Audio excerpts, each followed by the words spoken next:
പണ്ട് നാട്ടിൽ ഒരു ഗുണ്ടയുണ്ടായിരുന്നു. ആ ഗുണ്ട എല്ലാവരെയും വിരട്ടി അദ്ദേഹം പറഞ്ഞതുപോലെ കാര്യങ്ങൾ സ്ഥാപിച്ച് അവിടെ വാഴുകയായിരുന്നു. അപ്പോൾ മറ്റൊരു ഗുണ്ടയും കൂടി വന്നു. ഈ ഗുണ്ടയും ആ ഗുണ്ടയ്ക്കാവുന്നതുപോലെ കാര്യങ്ങളൊക്കെ സാധിച്ചുകൊണ്ട് പോരുകയായിരുന്നു.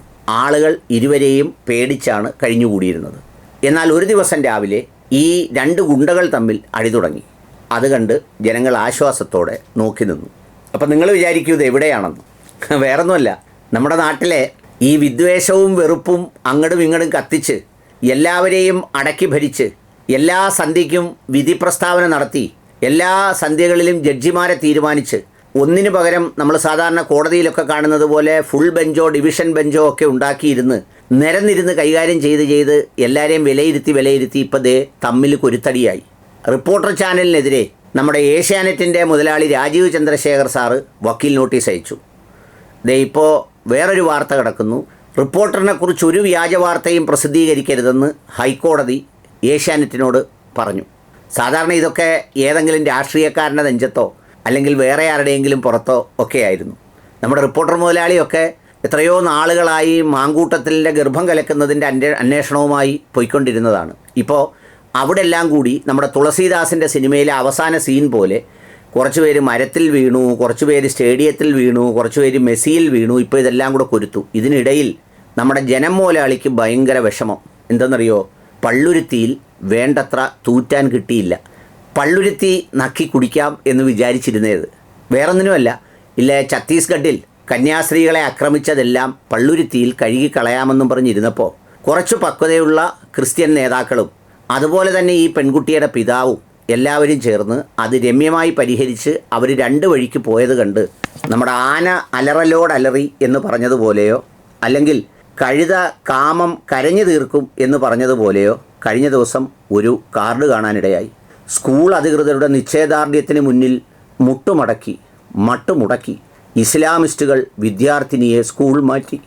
ഇത് കേൾക്കുമ്പോൾ കണ്ണീർ കായലിലേതോ ഒരു കടലാസിൻ്റെ തോണി, അലയും കാറ്റിലുലയും രണ്ട് കരയും ദൂരെ ദൂരെ, മനസ്സിലെ ഭാരം പങ്കുവയ്ക്കുവാനും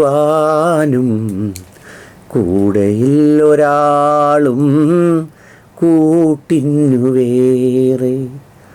ഈ പാട്ടിൻ്റെ വരികൾ ഓർത്തുപോയി. അത്രമേലാണ് സങ്കടം. ഏതായാലും സംഗതി ജോറായിട്ടുണ്ട്. രാവിലെ ജോറൻ കാര്യങ്ങളാണ് നടക്കുന്നത്. റിപ്പോർട്ടർ ചാനലിലെ മുതലാളിക്കെതിരെ രാജീവ് ചന്ദ്രശേഖർ സാറ് വക്കീൽ നോട്ടീസ് അയച്ചു. അദ്ദേഹത്തിൻ്റെ എത്രയോ കോടി ഏക്കർ ഭൂമി തട്ടിപ്പ് കേസിൽ അദ്ദേഹത്തിൻ്റെ പേരിലുണ്ടായി എന്നൊക്കെ പറഞ്ഞ് വാർത്ത കൊടുത്തതിൻ്റെ പേരിലാണത്രേ അദ്ദേഹം വക്കീൽ നോട്ടീസ് അയച്ചിരിക്കുന്നത്. കഴിഞ്ഞ ദിവസം പത്രസമ്മേളനം നടത്തിയപ്പോൾ റിപ്പോർട്ടർ ചാനലിനോട് പറയൂല എന്ന് പറഞ്ഞ് കടുത്ത നിലപാടിലായിരുന്നു ചന്ദ്രശേഖർ സാർ.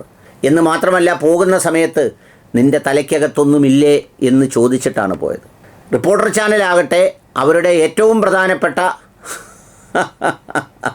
ഗർഭം കലക്കിയും അതുപോലെ തന്നെ അതിനേറ്റവും വേന്ദ്രനുമായിട്ടുള്ള ഒരു ആളിനെയാണ് റിപ്പോർട്ടറായിട്ട് അവിടെ അവതരിപ്പിച്ചിട്ടുണ്ടാകുക. പുള്ളി ചോദ്യങ്ങൾ ചോദിക്കുമ്പോൾ വേറെ ആളിരുന്ന് പുള്ളി ചോദിക്കുന്നതിൻ്റെ വീഡിയോയും എടുത്ത് ഇങ്ങനെ സന്തോഷപൂർവ്വം ആസ്വദിക്കുന്നുണ്ടായിരുന്നു. ഏതായാലും അതെന്തെങ്കിലും ആവട്ടെ. അപ്പോഴാണ് മറുവശത്ത് ദേ ഇന്ന് ഈ വാർത്ത കാണുന്നത്. ഏത് വാർത്തയെന്ന് വെച്ചാൽ റിപ്പോർട്ടർ ചാനലിനെതിരെ ഒരക്ഷരം മുണ്ടരുത് എന്ന് ഏഷ്യാനെറ്റിനോട് പറഞ്ഞു.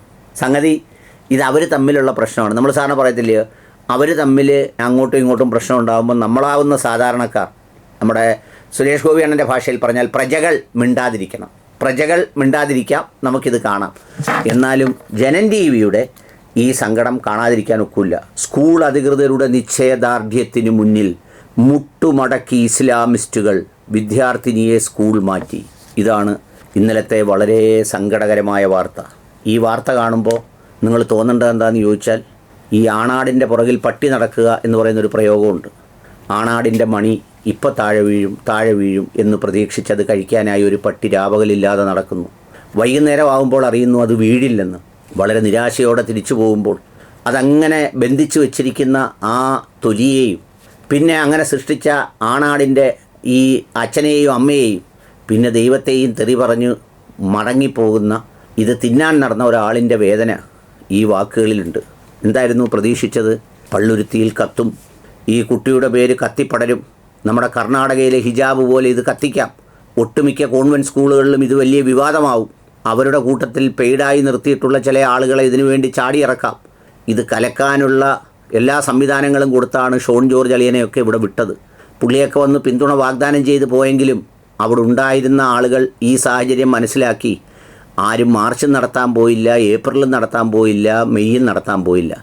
എല്ലാവരും അവിടെ കൂടി ഏതൊക്കെയോ ചാനലുകളും ഒക്കെ എന്തൊക്കെയോ പറഞ്ഞ് ഈ കുറച്ച് പിതാക്കന്മാരാവട്ടെ ഇതിൻ്റെ ഒരു അപകടം മനസ്സിലാക്കി ഇല്ല ഛത്തീസ്ഗഡിൽ കന്യാസ്ത്രീകളെ വേട്ടയാടിയതിൻ്റെ വേദന മറച്ചു വെക്കാൻ ഹിന്ദി അറിയില്ല എന്നും പറഞ്ഞു പോയ കേന്ദ്രമന്ത്രി സാറിൻ്റെയൊക്കെ ഓർമ്മകൾ മനസ്സിൽ നിർത്തിക്കൊണ്ട് ഇത് രമ്യമായി പരിഹരിച്ചു.